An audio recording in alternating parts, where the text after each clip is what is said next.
And there you have it, guys. Javi just gave every guy in America listening dating advice.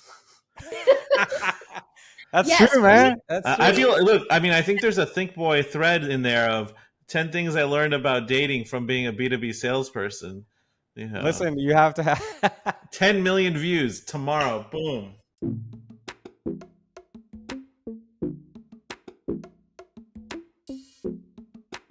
All right, everybody, welcome to episode 86. We have a great guest today with us, Javier Ramirez Lugo, founder of Cuota, who has done a number of things, and we'll get into a more formal introduction of him in a sec. I'm joined today by my co-host, Maria Durci Russo, who is the last remaining of the four of us who started this podcast.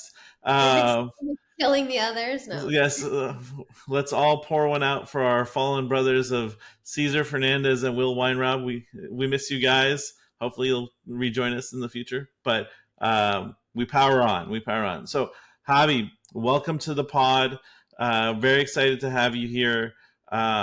You've done a ton of stuff that, like, I think our readers will find interesting. You know, you've also recently launched your own podcast, which we'll make sure to plug at least 6 times throughout the next 30 minutes. But for those of you who don't know, Javi is Javi B2B on Twitter, and he's a prolific Twitter poster, LinkedIn poster, social media sharer. Sure. But his real expertise is building B2B sales teams and building companies and helping startups. So, Javi, welcome to the pod. We're excited to have you.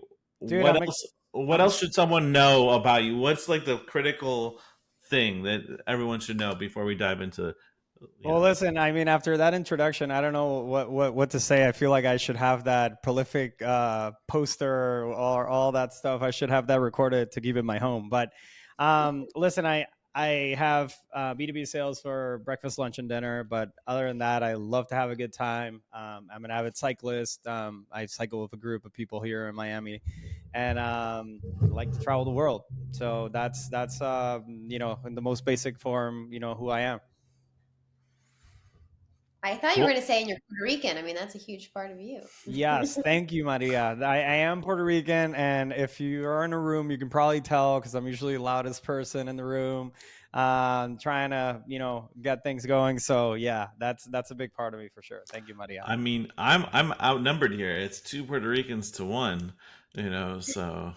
So do you know the story? Actually, Maria and I have like a bunch of relatives, or not relatives, like cousins from the same hometown, and I found out about that. So Oh, I thought you were going to tell me you guys were cousins also, because that already happened once on the pod with one of our earlier guests, where Maria had just discovered they were related. So that's hilarious. No, we're not related for what I know. Yeah. But I like this episode because your intro, Brian, I think you always worry that people don't think you're Hispanic, and I think the way you pronounced Javi's name and his company, you're really leaning into like, hey, I am Hispanic. Give me my credit. This is the only podcast I've been at that they pronounce my name with that finesse that you just did, Brian. Well, my mother, who's a Spanish professor, will appreciate that you appreciated my lingo or my pronunciation. My wife likes to tease me, and she says that I'm an alfajor, which is Hispanic on the inside and white on the outside. That's pretty good. But I don't have the balls to go around introducing myself as an alfajor. I feel like that might offend somebody somewhere. So I would. But anyways, but yeah, I'm also excited to hear about your new podcast in Spanish. Tell us about that. Yeah. So listen, we'll talk about the podcast. So I've realized throughout my career, which I'm sure we'll talk about at some point, that there is a huge need for Spanish-speaking business content, right? So there are a lot of Latin American folks that have to access, whether that's like sales content or any type of content on how to start, non-traditional businesses. They end up having to resort for whatever English-speaking podcast exists. But I know there is a huge percentage of the world that doesn't have, the knowledge in English or whatnot, or would prefer to, in the comfort of their own language, understand topics, or even like topics that are more localized. And, we started doing this podcast, which is a version of My First Million, but in Spanish. It's called Cero a Cien. And if you think about things, it actually came from a thought in English, which is, how do you go from 0 to 100 real quick? Right. So the same applies for, Cero a Cien, which is the direct translation. And I'm joined by an amazing host, Diego, who's Venezuelan, has an agency here in Miami to do short form video content. And I come from the sales perspective. So we've done a handful of episodes, recorded a bunch more, started last week. So we're super excited because, everyone on Twitter and all the different social platforms have always asked us for that type of content.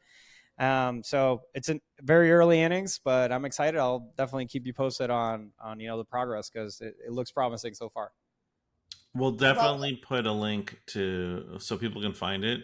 Is there a website? Like, do you guys have a website like ceroacien.com or something like that set up yet, or no? Not the website. We have the domain. We don't have the website set up, so blame me on that. But Okay. coming soon. All right.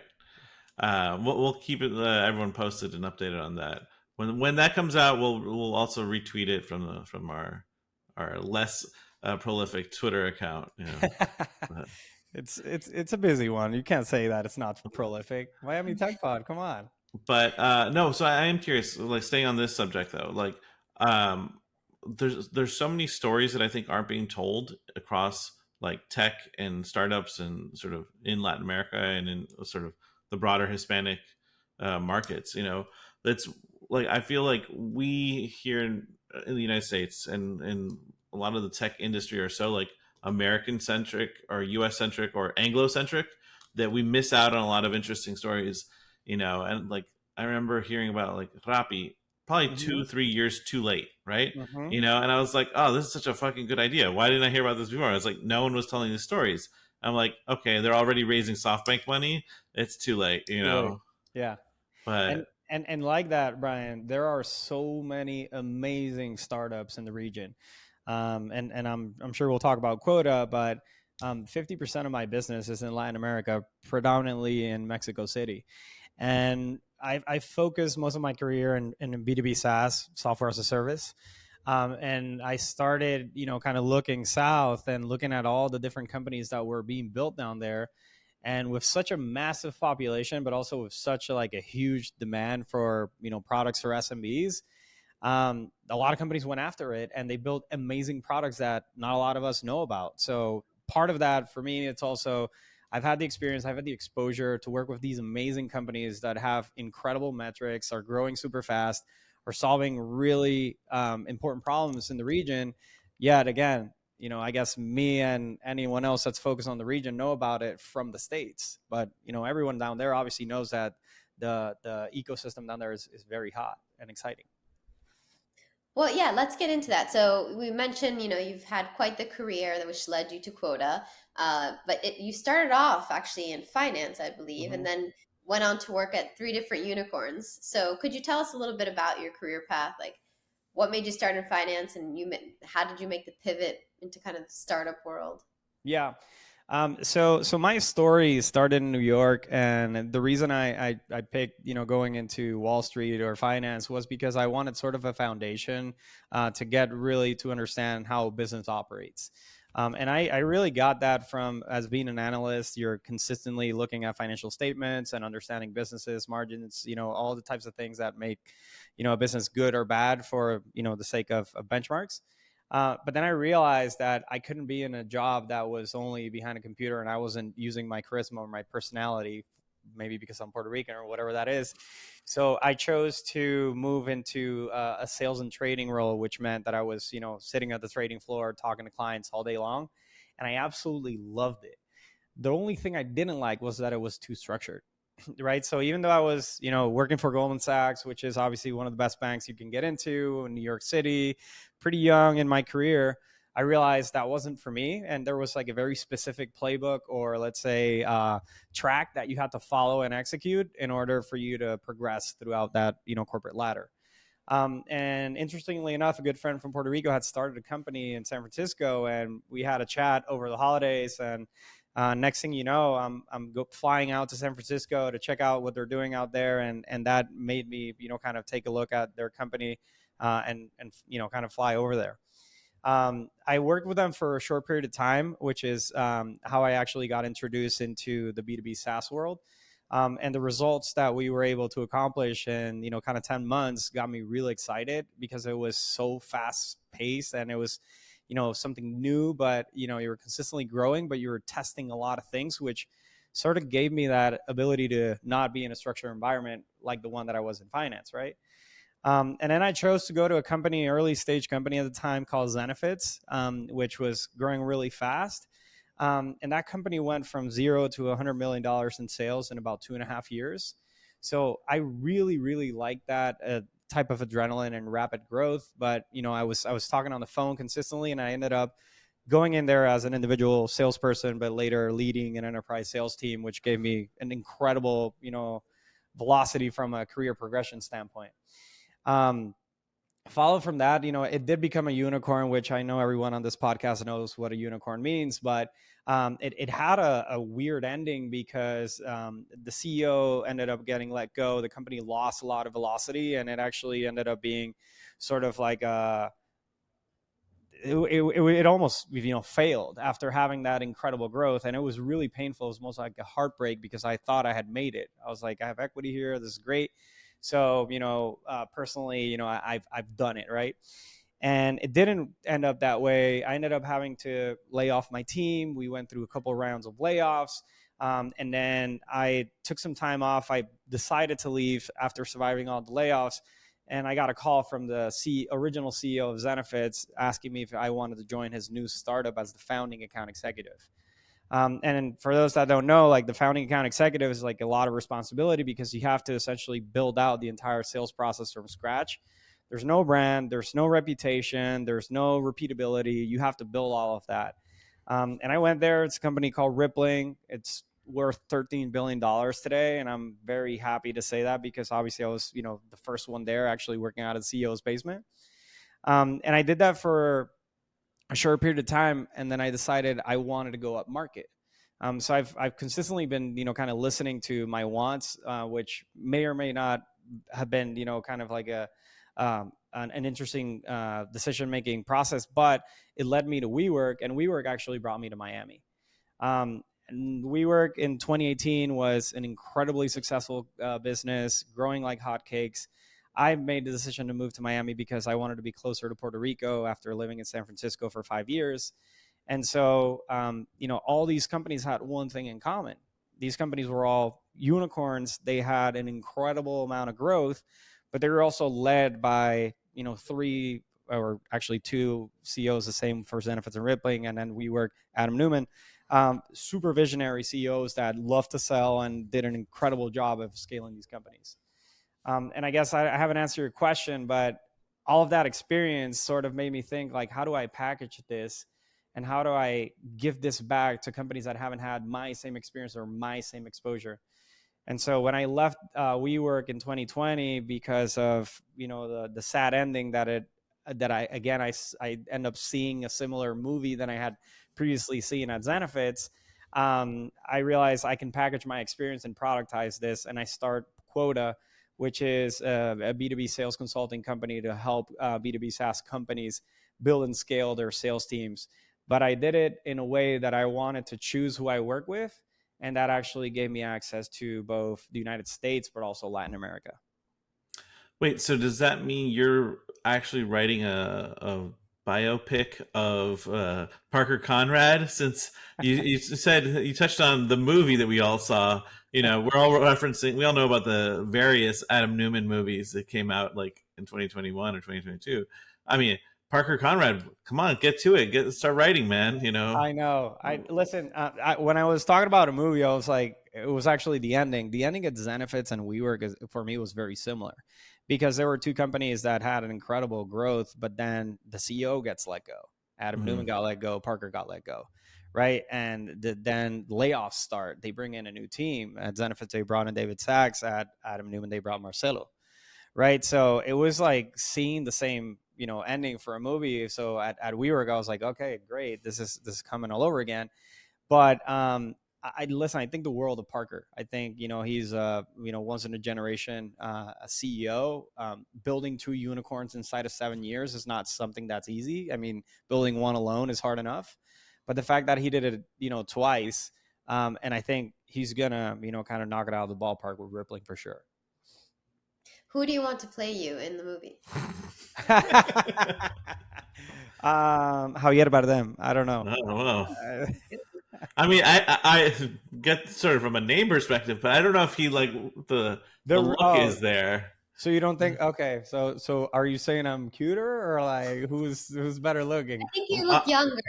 Yeah, I'll let the audience weigh in on the cuter or not cuter part. So if you're listening to this on Spotify, go to YouTube, look at what Javi looks like.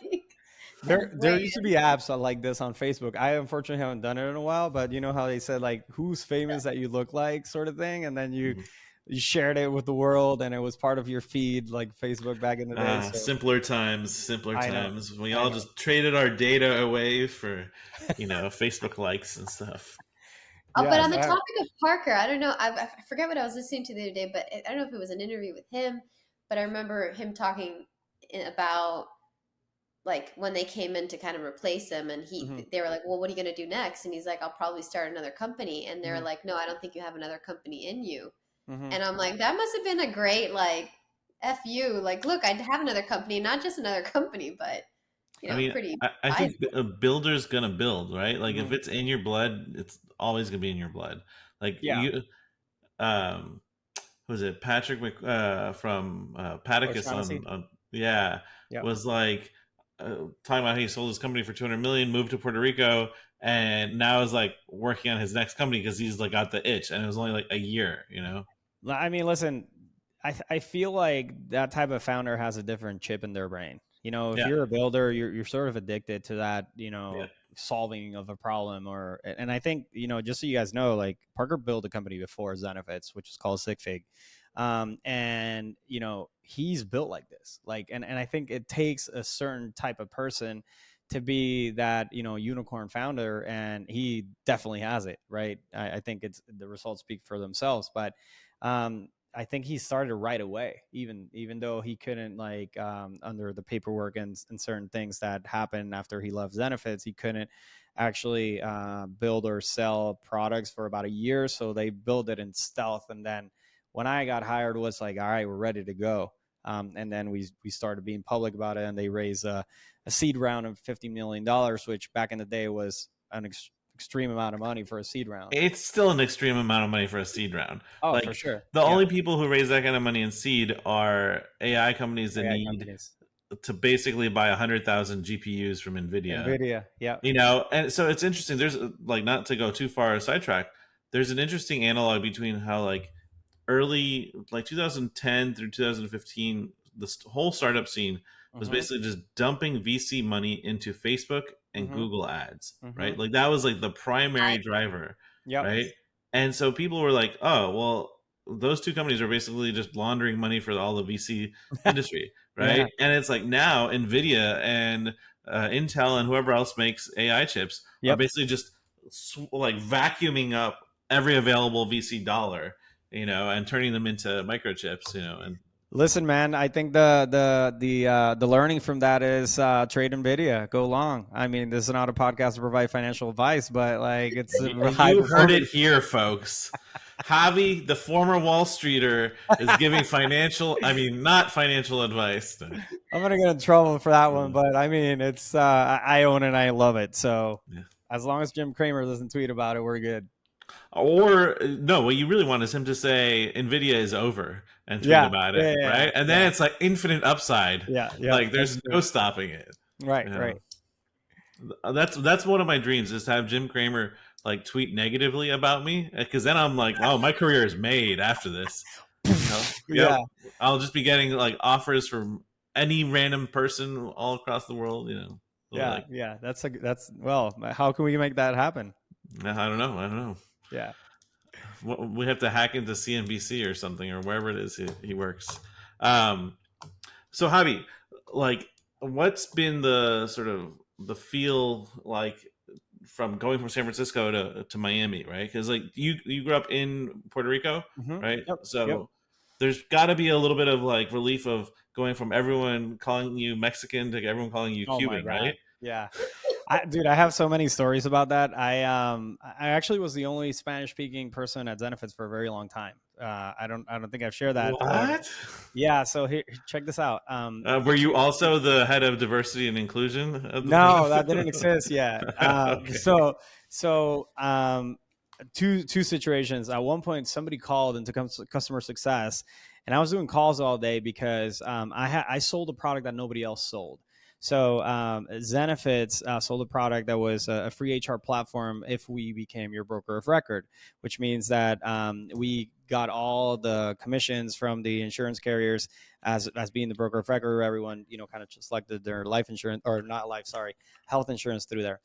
And so Parker realized we have to diversify revenue. So we started building SaaS products. And I was sort of leading that charge because the first product was a stock options product, sort of like what Carta is today, attached to the rest of the platform. So the whole reason why I'm telling all of this is because I was on calls all day for many years, like 12 demos a day. Because I was the only person that could speak to a CFO because of my background. And then they just started adding products to my lap, which was amazing. And it, led my career to great places. Now, while I was doing all these selling and whatnot, suddenly someone comes and taps my shoulder and they're like, "Hey man, somebody's calling in Spanish to customer success. Can you come like stand up and like go talk to them?" And that happened like more times than I can remember, but also like we had to go and do open enrollment for benefits to certain clients. And I remember an account executive being like, "Hey man, can you come with me to like this open enrollment? I'll split the commission with you if you come," because like their entire staff is a Mexican. It was a restaurant in Hayes Valley and they all spoke Spanish, so they needed me to come and actually tell them what to select. So anyway, to your question, San Francisco was an incredible experience from 2014 through 2018. It was, everything was growing. I feel like I got an MBA in tech, from my perspective, for working obviously in two like extremely fast growing companies. But it's because like you wouldn't talk about anything else. Like I would even go to a bar, like meet a girl and be like, "Hey, how much you guys raise? Like, where do you guys raise money from?" It was that, kind of involved in a sense of like you just talked about tech the whole time. And I think it was a career maker for me. But after a while, started getting older. My entire family's in Puerto Rico. My friends, my network was in the East Coast. So for me, I had always tried to figure out a way to get to Miami for a number of reasons. Even when I was working in finance, I was trying to figure out how to get the same salaries that I could get up there, but in Miami. And I was never able to do it up until the point where I had enough experience. And when WeWork came around with all the SoftBank money to tell me like, I'm going to pay you, the on target earnings or like the salary package that you would make, anywhere else north or west. Mm-hmm. And so for me, it was like perfect that, check the box. The second thing was language. Like Spanish is my native tongue. So I want to speak Spanish. I want to be around loud people. I want to be able to listen to reggaeton everywhere. Like I don't mind that. And I think that's like a huge shock for everyone. It's like, man, all the cars are loud around my neighborhood. I'm like, yep, I grew up with that. Like, I don't mind it. Actually, it makes me feel at home. And funny enough, like even in San Francisco, when I was trying to get I was homesick, I was trying to get my plate of rice and beans. There was maybe like one or two places. Like I think there's one or two places that serve arroz con frijoles here within a stone's throw of my apartment. Right. So I really genuinely moved here, in 2018 as a personal choice, and I thought to myself, am I making the right decision for my career? Which at one point sort of like made me hesitate. But, with having a New York headquartered company like WeWork operating here, giving me all the exposure I could and sort of like having all the personal choices of weather, beach, et cetera, it was a very easy decision at the time. And it's been a lot of fun so far. And what has been your take? So having been one of the people who were here pre-pandemic, post-pandemic, seeing this shift, what's your take on MiamiTech? Listen, I think I've lived in 3 cities. That's the first thing I'll tell you. Like Miami 2018 to 2020 was one city, right? Miami during the pandemic was a different city. And then Miami after the pandemic is a third city, right? So Listen, I may be biased, but I think it's an incredible career decision for anyone that covers the markets that I cover, right? From a let's say Latin America coverage and the United States coverage, this is a perfect place to be, right? Because I have all the time zones within a relative, let's say 1 or 2 hour or three with the West Coast difference to me. So I can serve customers in San Francisco, but I can serve customers in Mexico as well. Some customers I have to get on a plane for. It's not that bad to go to Mexico City. It's 3 hours. Sure, I have to get on a plane for 6 hours to go to San Francisco, but it's only 4 to go to New York, right? So I think also I even done like projects in Spain, which even though there's a 6 hour time zone difference from here, it's a lot easier to get to Spain from here that it is from San Francisco, which is a crazy long way. So for me, I think that strategically targeting the Spanish speaking market and trying to hedge myself between two very different geographies, which is LATAM and US, it makes a lot of sense to be here. Number one. I think number two, from like a lifestyle perspective, it speaks more to what I want to. It's you can go to the beach if you want to over the weekends, like even in December, right? When I lived in New York, you were crazy if you went to the beach. You could go in June because you had nothing else to do, but you jumped in the water and you froze. And there's dancing, there's a lot of friends, and honestly, like the airport here gets you anywhere within a reasonable amount of time, right? I think that what everyone thinks about is taxes. As a business owner, I think that it's very attractive to have a business in Florida over California, where taxes are ridiculous. Even like salespeople, the variable compensation was taxed as not as ordinary income, but like as a bonus, which most of the times they took almost like 48 to 50%. So, it was pretty crazy for me. Like when I moved here, I essentially got a salary bump, right? And then I think that the progress of the city so far, having the government sort of backing, tech, is something that I didn't feel or like experience in any of the cities that I lived before. So I think all of that makes you sort of like very excited, because it's not just you building a company and having like the most coverage ever, but you have the support of not just the VCs and everybody else that's building, but people beyond the regular ecosystem, which makes it extremely exciting in my opinion. So that's like there's an interesting thread that I'm gonna sort of tug on there. It's like you moved to Miami because there was per- personal choice, personal cultural, like it felt more like home and all that stuff. Mm-hmm. Have you noticed that there's been any advantages or disadvantages though in like building your new company in Cuota Mm-hmm. here that you may or may not have run into elsewhere? Like, and then tell us a little bit about like what that is. Yeah. So I mean, Quota essentially acts as a partner for companies that are trying to scale sales, and Mhm. the reason is that most companies are funded and started by very technical founders that don't necessarily have a commercial background.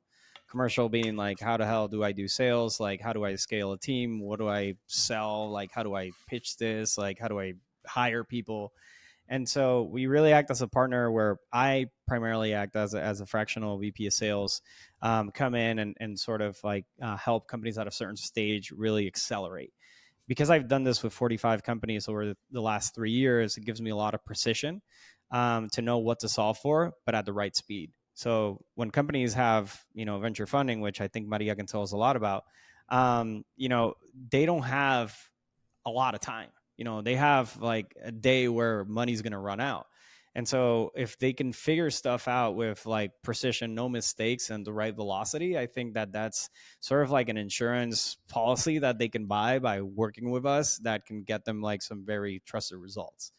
Now, the reason I think I've been more successful in Miami over like maybe having built this somewhere else, again, is being in Miami, it means a lot for Latin America. And a lot of times people say, like, they joke around, Miami's the capital of Latin America, right? So, any Mexican B2B SaaS company that says, like, this guy's in Miami will, kind of respect that. I think that as Miami has grown as a city and as an ecosystem, it also has gained the respect of all the other United States or like main ecosystems that can say, like, oh, this guy's out of Miami, but he's legit. He's been, at 3 of the like most successful or like fastest growing startups in the world.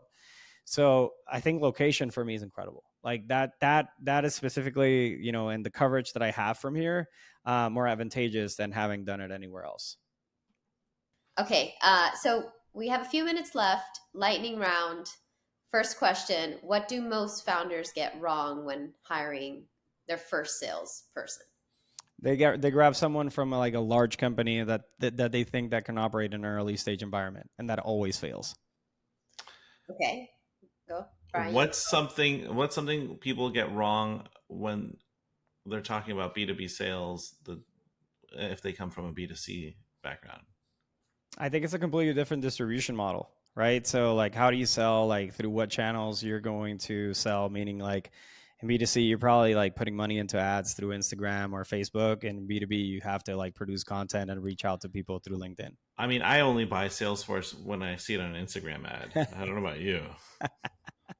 Do you? I mean, that's the other thing, that they don't know what tools to get, and there's a lot of other stuff. But you're right. Okay, what do most salespeople get wrong when they start?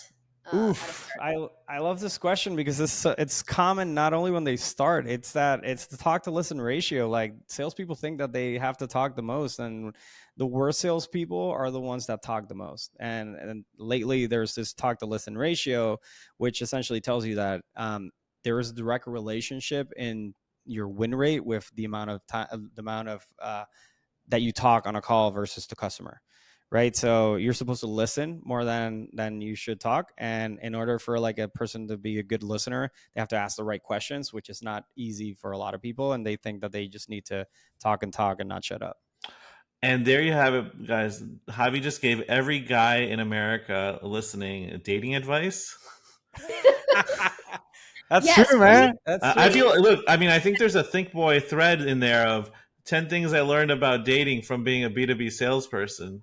You know, listen, you have to have 10 million views tomorrow. Boom. 10 million views, man. I mean, listen, you think it's funny, but it's so true. Like, you know, I'm afraid to say this, but I don't know if this is embarrassing, you can edit it out, but I remember you telling me that you use like your sales funnel in dating, like you structured it all as a sales funnel. No, listen, dating, especially in Miami, is like sales.